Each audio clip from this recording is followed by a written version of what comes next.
pedaling up and over the hills. We are mountain biking on the family trail on Lamma Island. This is John and Fern. Welcome to a brand new John and Fern series. In this series, I got Rob with me. Hey, nice to be with you, George. So I'm gonna introduce 5 mountain bike trails. I'm a complete newbie to mountain bike, so I have Rob as my mountain bike mentor. So can you tell us about today's trail? Okay, today's trail, we're going to be keeping it easy. It's not going to be technical, but there's going to be some hills. We're going over to a place called Tungo Wan on the other side of Lamma Island. Lovely views, lovely climbs, lovely descents. I think you'll enjoy it. Yeah, I'm super excited. Let's go.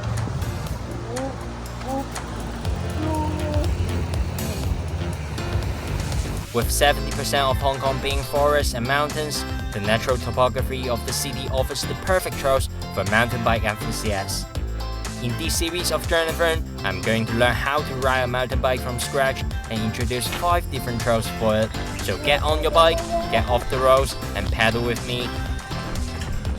To start off this new series, we go on a beginner-friendly trail on Lamma Island.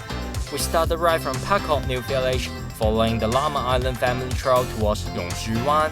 It begins with a climb up to a lookout above Tannery Beach, from where we descend down to the main village of Yong Shu Wan. Passing through the small streets, we weave our way along to Hong Sing Ye Beach and start the family trail which lines the coast towards Lo Shou Sing. It was not long before I found myself having some trouble climbing up the hill. Still having trouble there, George? That's a unique way of getting up a hill. Can't blame my first timer for being slow. The first difference between riding a mountain bike and a normal bike is when you're climbing uphill on a mountain bike, you want to lean forward and pedal gently instead of going all in to prevent the front rail from lifting up. We continue riding on the family trail up the slope where you can get a peek of the Lamma Power Station and look out to Hong Sing Ye Bay. It's a well-paved path, and I would say it's a fairly easy ride on the John and Fern adventure scale. But if you're a newbie to mountain biking like me, that's a really steep climb. George has developed a special technique for hill climbing. If viewers want to give a name to it, George doesn't know what it's called yet. There's a lookout pavilion at the top, a great place for a rest and a chance to take in the spectacular views. After which, we go straight downhill towards Lo Shou Sing village. Now, if I found climbing the hill tough, the descent was to prove nerve-wracking.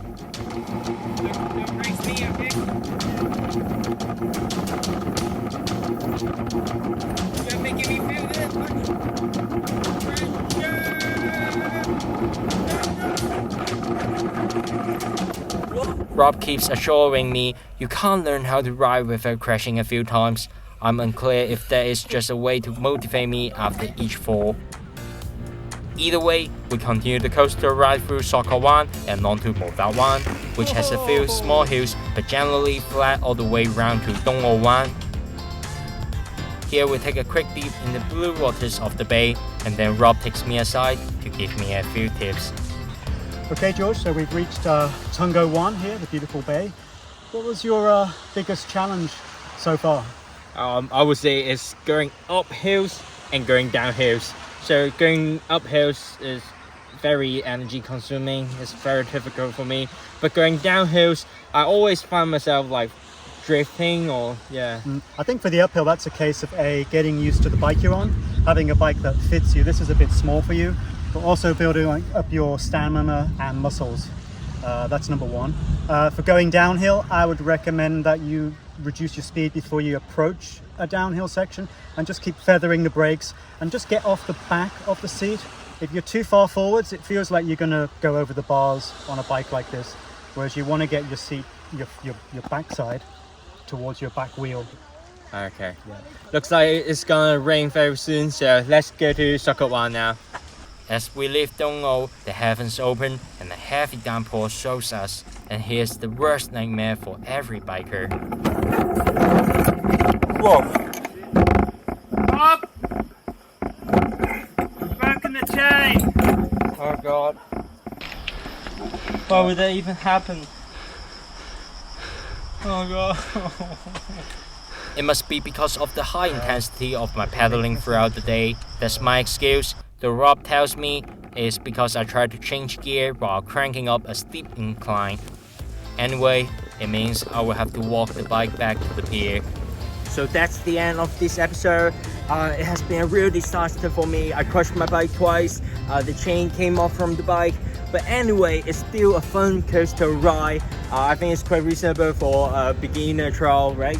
Yeah, it's quite a reasonable trail if you've got the muscle strength and you're riding a bike that's suitable for your body size. Bike was a little bit too small for you, but you managed really well. So Thank you. good points for you there. Thank you. So in the next episode, we're gonna do something much more difficult. Yep, we're going to take George off-road. It's going to be a lot more challenging, but we're going to take it easy and you'll learn about off-roading and what skills you need to learn to go forward. So don't forget to like our Facebook page and subscribe to our YouTube channel so you don't miss out our next adventure. For now, my name is George. I'm Rob. And this is Journey and Fun.